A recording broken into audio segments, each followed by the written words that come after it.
Okay. Can we start recording? Okay, I'm gonna start the time. Chris, if you just give a quick intro, how many years have you been you consider yourself to be in a leadership position or management? Yeah, so my name is Chris Derner, and I am currently the product manager for Grouper at BIS. I've been in this position for about 2 years, but, to the question, how long have I been in a leadership position? I spent 5 years doing classroom instruction before this, and I think you could make the argument that's a sort of leadership position. That's certainly the relationship you have to the class when you're teaching. So maybe a combined total of 7 years to 7 or 2 years, depending on how you look at it. Okay. What do you find most challenging? What's most rewarding? Looking back, what's most challenging? What's hardest for you? What's easiest for you? Just sort of about leadership generally. Leadership very generally, yes.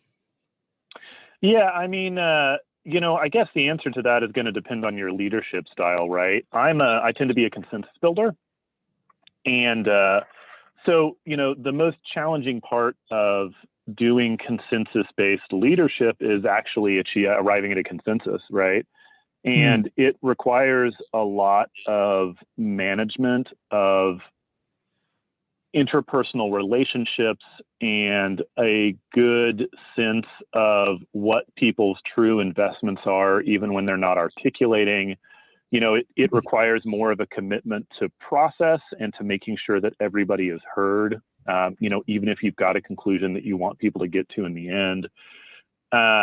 So, the challenges there are primarily interpersonal and, being patient and making sure that, everybody has a voice in the room.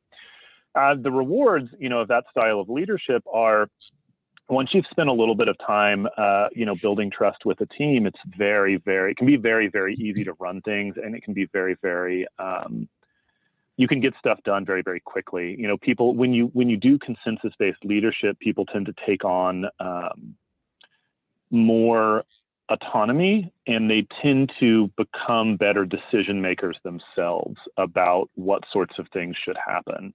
When I was teaching writing, I told my students that, what I'm trying to do for you by giving you all this feedback and editing these essays is I'm trying to get the writer in your head active, right? Or get the editor in your head active so that you will hear these sorts of things when you're reading through your own work. And, that's one of the things that that consensus building does is it gives people an opportunity to go through the same thought processes in their own head that you are going through in, a room where you're doing planning or you're doing, evaluations or stuff like that.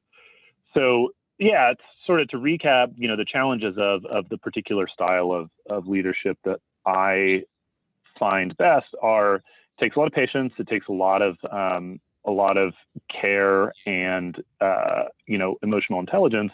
And it's rewarding because it generates a very fast-moving, resilient team if you do it correctly. Yeah, and it's interesting. Playing devil's advocate, I would say if you're a proponent of the more executive style leadership or management or maybe even authoritarian, you would probably call the consensus building very inefficient, right? But what it is more inefficient in the short term. Is that what I heard you say? Yeah.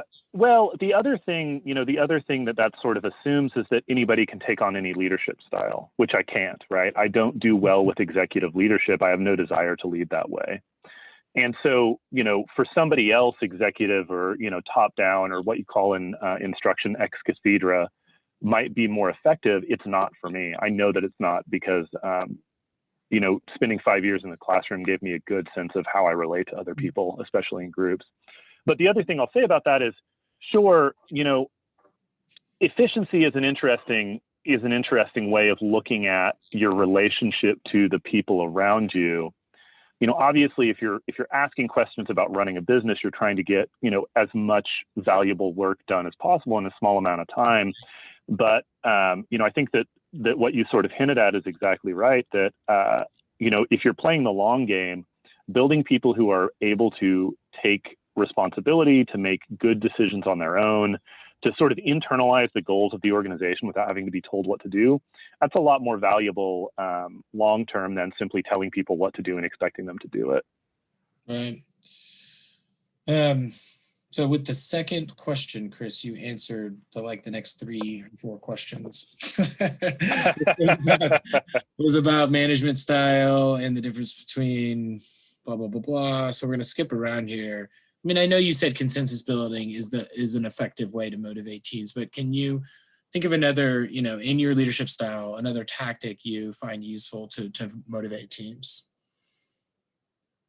Yeah, I mean, motivation is really about getting people to see the same value in the work that you do, and it's sort of a built-in, it's sort of a built-in challenge to when you've got a sort of wage-based relationship to your employees as opposed to having a co-op or profit sharing or something like that, because ultimately they are not directly working in their own interests, right? They're working in the interest of the owners.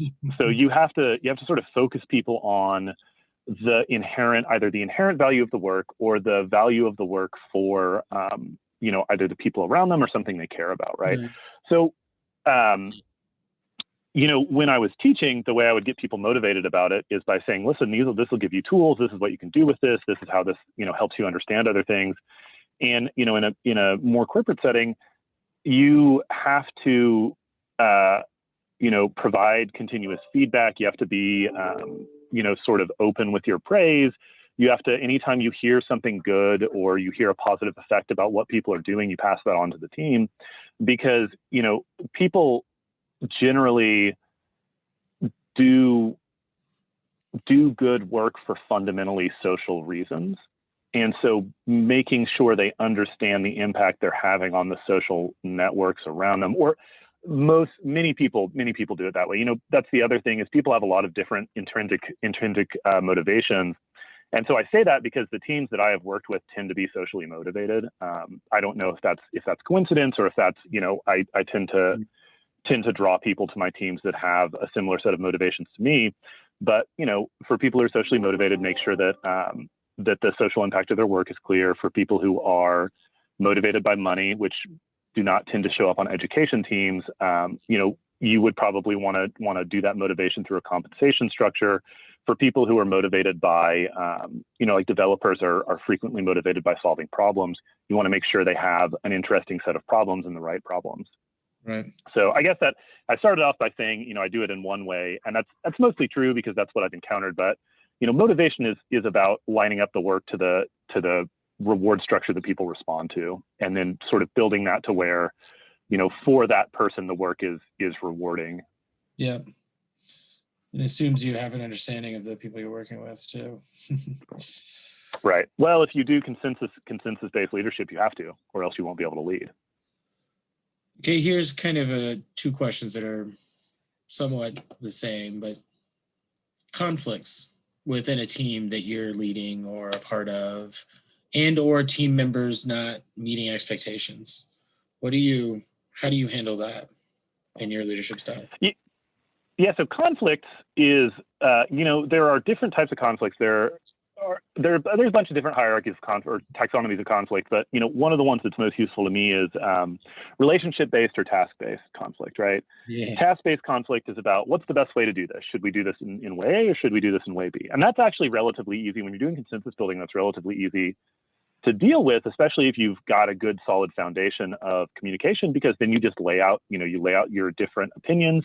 You look at them as objectively as you can, and then you sort of, that's one of the roles of leadership in that situation, is to articulate them in such a way that the group is able to come to a decision, or to sort of referee the discussion in such a way that the group is able to come to a decision.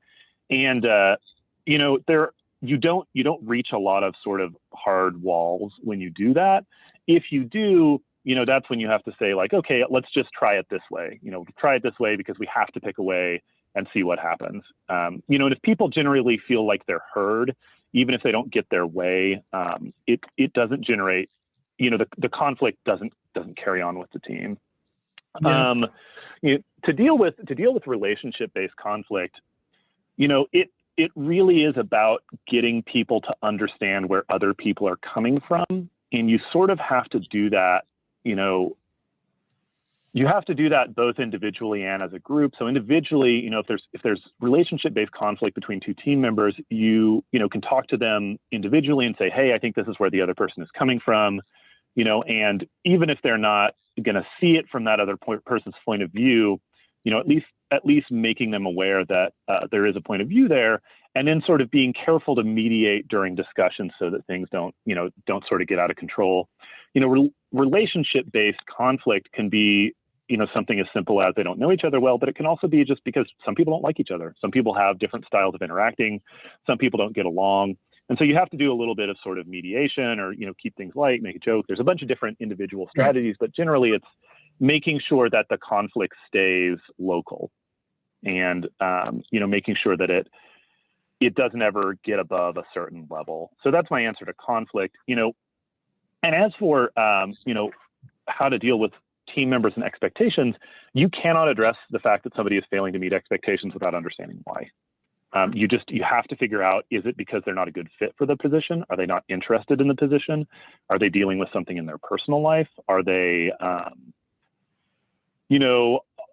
is there something else going on? This is a very similar answer to what I give in the classroom, is you have to approach that from a point of understanding. You have to make it's essential that you make clear what the expectations are, and you have a good trackable way of showing whether or not people are meeting them. But if they're not meeting them, you have to figure out what it is, and then you address it. You address the root cause, right? Not meeting expectations is a symptom.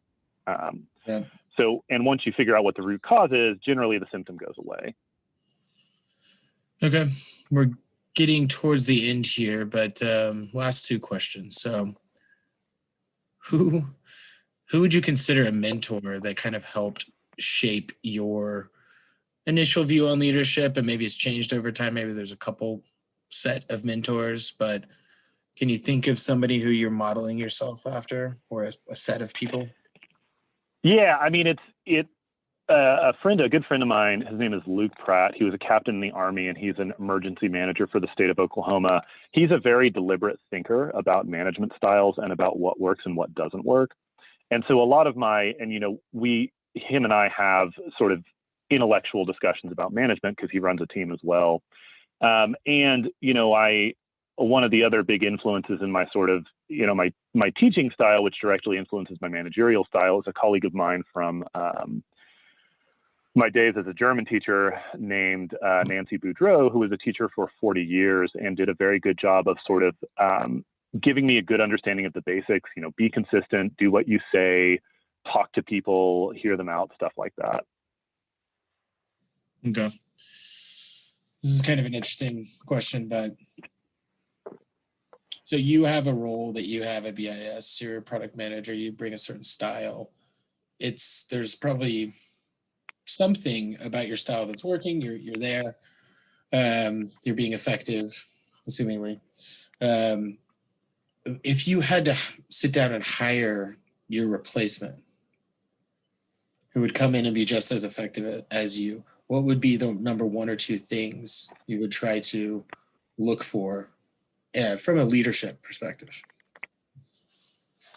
Probably somebody who's got a lot of patience, because, product management is a sort of slow and arduous task, and somebody who has a high degree of emotional intelligence, because ultimately, specifically for product management, your ability to be effective is limited by your ability to work with and sometimes work around the personalities, because you've got influence but no authority is the famous maxim about product management.